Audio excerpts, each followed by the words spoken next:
Another tourist in our grapes farm. Ayan, mga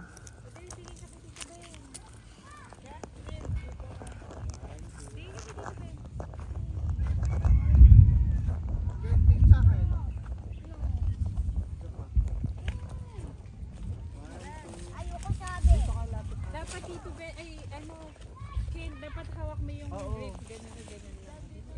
Buhat ka. Buhat kita. Pwede ko? Yes. Awad. Tingin sa akin. Tingin ka kay Tita Ben. Kain, kain. May candy ako, may candy. Kami.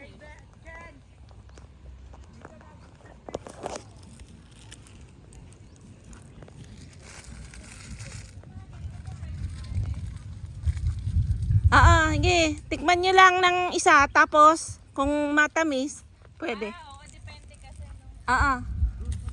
Titikman nyo muna bago nyo ikat. Ito, kumpul-kumpul, oh.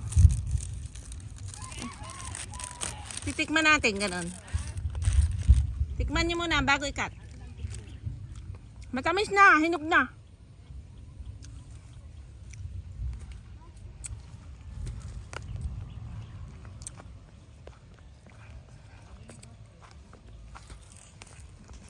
Yan, pag andito tayo sa grapes,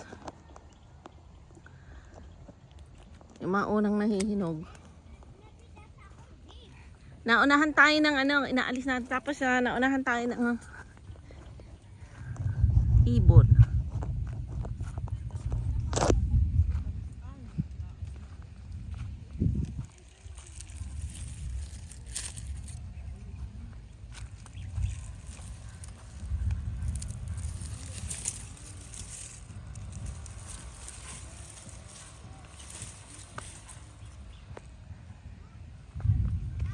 Marami pa ditong bunga. Brazilian green at saka muscat blue and red cardinal. Yan, titingnan natin ganon. Kumpul-kumpul.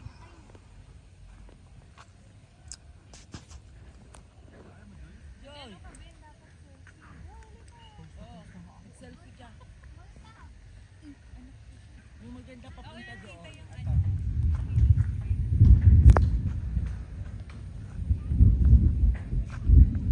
Ayan, thank you at marami pong nag-enjoy dito sa ating grapes farm.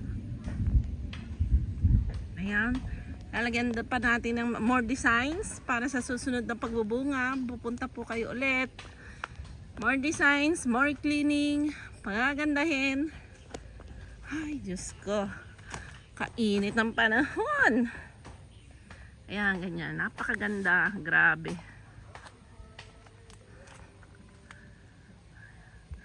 Ayan. Pag ganyan ang kulay, medyo light green. Medyo hindi po kasi kami nakapag-alis ng mga maliliit. Dapat tinatanggal yung mga maliliit na yun para may mas lumaki pa yung katabi. Kaso, sa dami po ng bunga, nalusutan na ho kami ng grapes. Ayan, this is Tasio Orchids Farming here in Nueva Ecija, Grapes Vineyard. Thank you sa mga pumupunta. Hinihingal ako, kainit. Marami pa pong bunga. Please come now. Ayan, marami pa nagsabit. Ayan, may nagbibisit. Sunod-sunod naman ang visitor eh. So, no worries po kayo. Yan.